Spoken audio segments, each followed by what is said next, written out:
rehab, so your electric wheelchairs, all of that.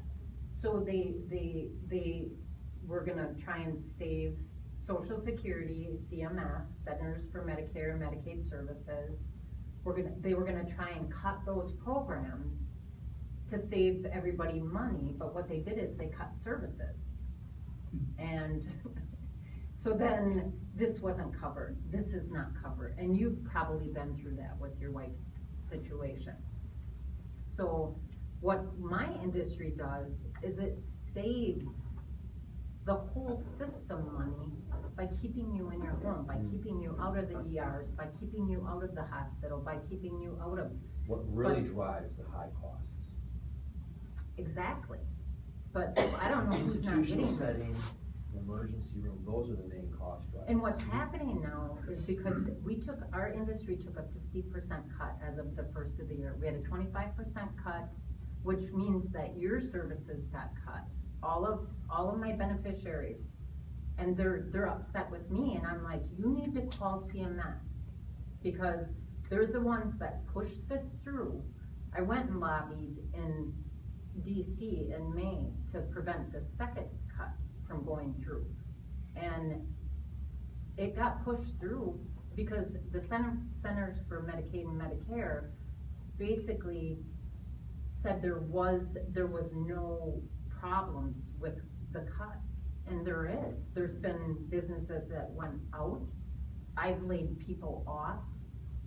I have not replaced employees. I basically have had to cut my delivery services to my beneficiaries because I can't. So it's not just it doesn't just, in addition to hurting the delivery of care, that's what it is, the care for those in need. Mm-hmm. It's also having a detrimental economic impact. Exactly. In many rural communities. And the thing is that this is the rural, because I cover 70-mile radius. So I'm in Clintonville, Waupaca, I'm here every Thursday, and you probably have seen my vans, Erickson Home Medical Equipment. Okay, so now you're gonna see them less, because I've had to cut services.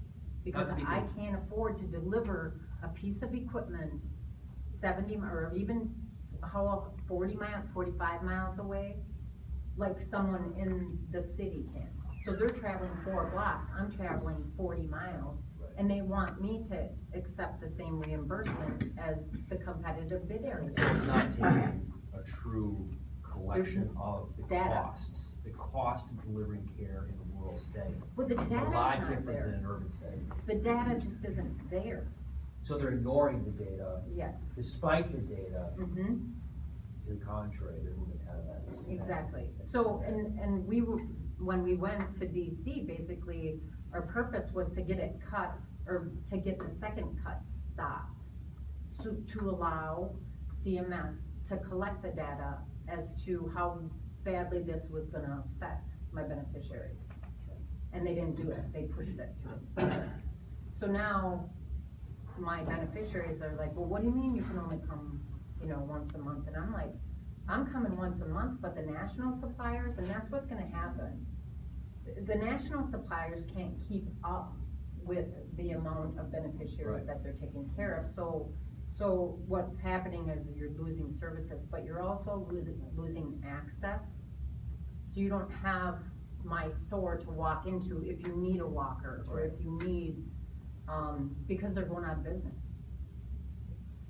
And I just really feel strongly that has to be addressed. And that's a very good perspective, because we often talk about, obviously from the perspective of the senior or the family that is receiving this benefit.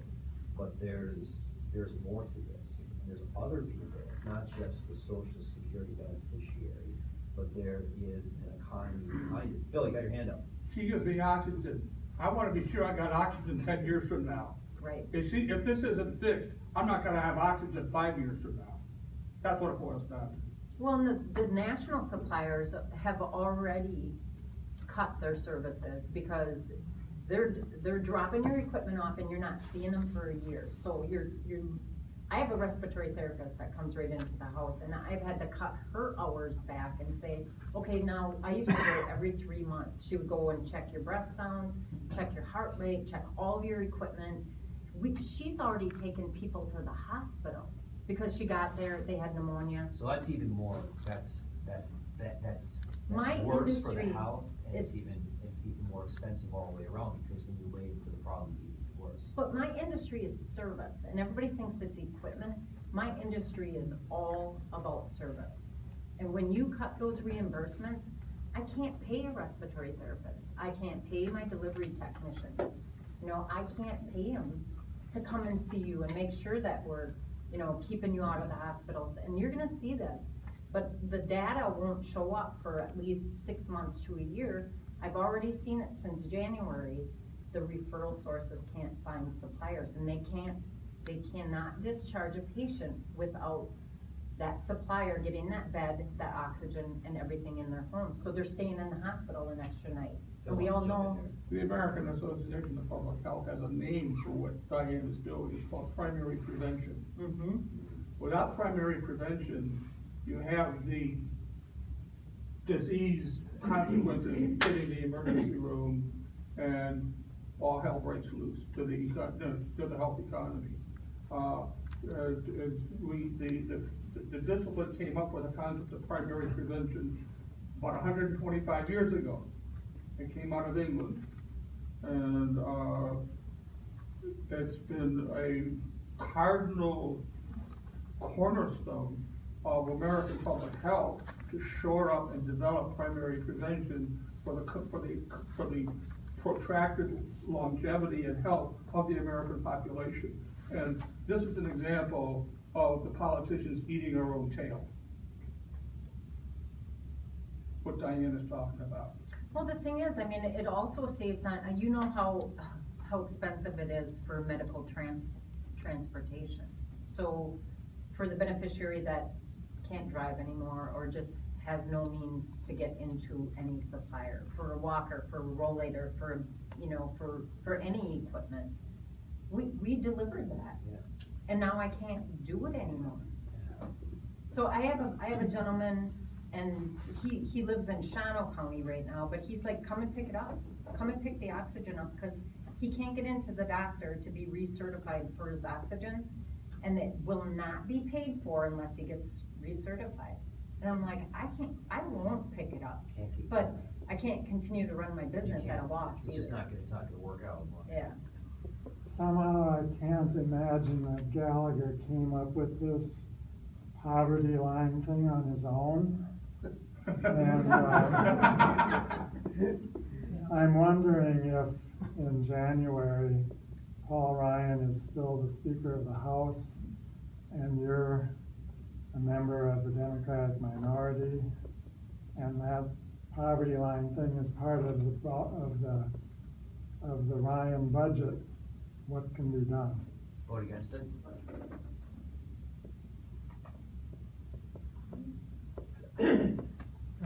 You may have discussed this already, I'm sorry I was late.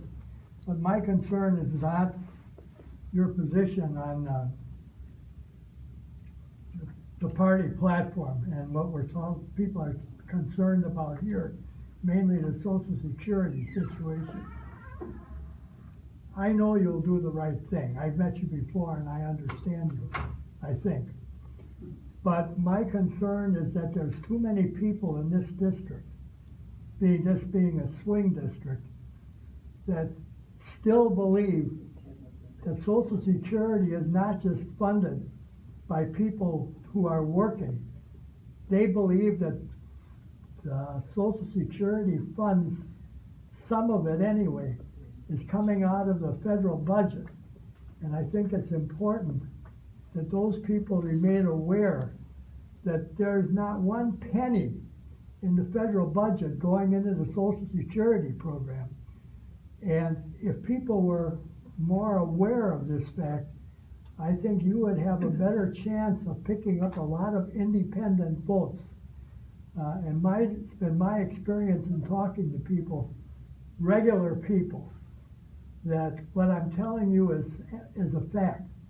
people are concerned that their money is going into an entitlement program, which they are not going to one day be able to even attempt to get, because there won't be any funding there. And I think it's just incumbent upon your campaign effort to make people aware of that situation, that their tax dollars are not going to pay my Social Security benefits. And I think if they were aware of that, you would have a real good chance of picking up those independent votes that I think you're really going to need in order to take this district. And I believe you can. I mean, we've had 2 Democrats holding that position already. It's not that it can't be done, it's how to convince people that it has to be done our way. That's all I have to say. I'm not worried about what you're gonna do when you're there. I know you'll do the right thing. Thank you. You know, along that line, Ted, I had that misconstrued in my head until I saw my mother retire. And then I did the math, and I looked at my payroll deductions, and I looked at her Social Security check benefits, and it added up. So it was an income transfer. So I just stopped worrying about that. I said, well, I don't have to write a check to my mother. It's already being taken care of by the program. Right. It's already being deducted and transferred over to her. And so I just gotta be sure she has some supplementals on top of it, that she can't afford, so I can kick in for that. Sure. But it's a very simple idea, Todd, but you're right. You know, that point is consistently being confused.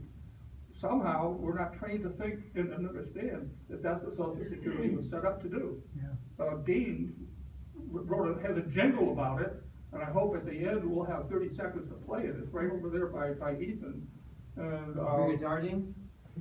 Did you bring a guitar? No, I didn't, I don't play guitar. but he's got a sideman here, right here in that boombox for you. If you can hit play it on unit 10. Did you bring a harmonica? Too many strings on the guitar. Is it okay if I play this jingle? Yeah. Okay, here, What's your I'm key, Phil? gonna pull this off. The jingle. Let's see.